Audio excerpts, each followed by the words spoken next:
Pemirsa, kehadiran perusahaan startup maupun financial technology atau sering disebut fintech dinilai perbankan bukan sebagai pesaing namun sebagai mitra strategis.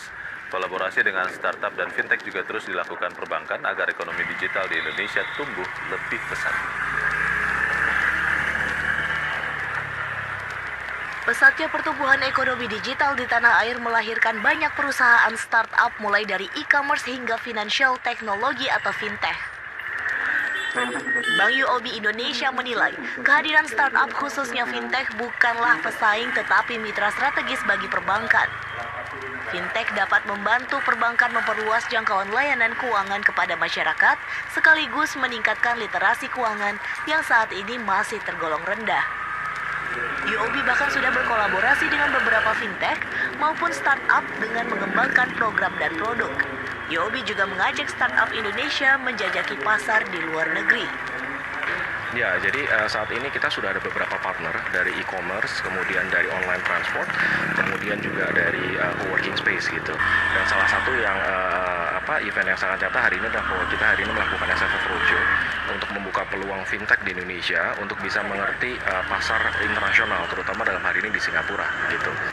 UOB memastikan pengembangan ekonomi digital di Indonesia melibatkan pelaku usaha mikro, kecil, dan menengah. Saat ini UOB sudah memiliki aplikasi digital yang membantu UMKM dalam mengelola bisnisnya.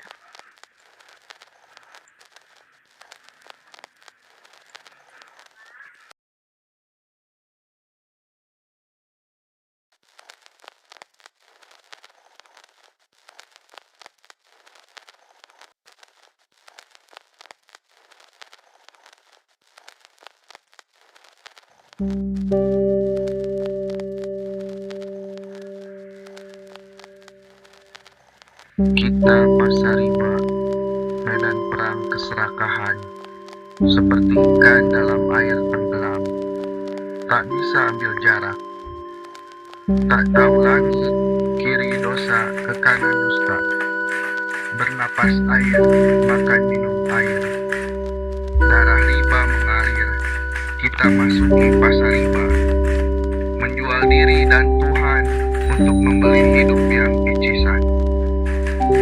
Terlanjur jadi uang recehan dari putaran riba politik dan ekonomi.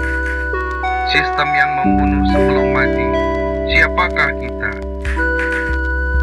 Wajah tak menentu jenisnya, tiap saat berganti nama, tergantung kepentingannya apa.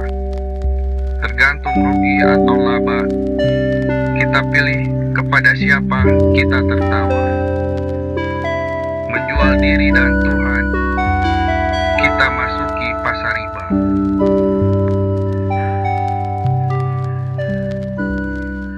Allah Subhanahu wa taala berfirman, kalau kalian tidak mau meninggalkan riba, maka umumkan untuk perang dengan Allah dan Rasulnya. Ibnu Abbas radhiyallahu anhu pernah mengatakan, kelak di hari kiamat, orang yang makan riba akan diperintah, ambil senjatamu, kita perang. Coba bayangin, Pak. Apa sih yang dibutuhkan oleh manusia ketika di padang mahsyar? Syafaat Rasulullah, butuh apa lagi? Pertolongan dari Allah, apa lagi? Keselamatan, ampunan dari Allah, dan seterusnya. Sekarang coba dibayangin.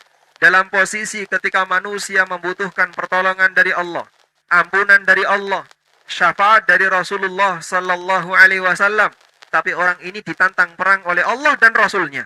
Kira-kira berapa persen peluang untuk bisa mendapatkan pertolongan itu?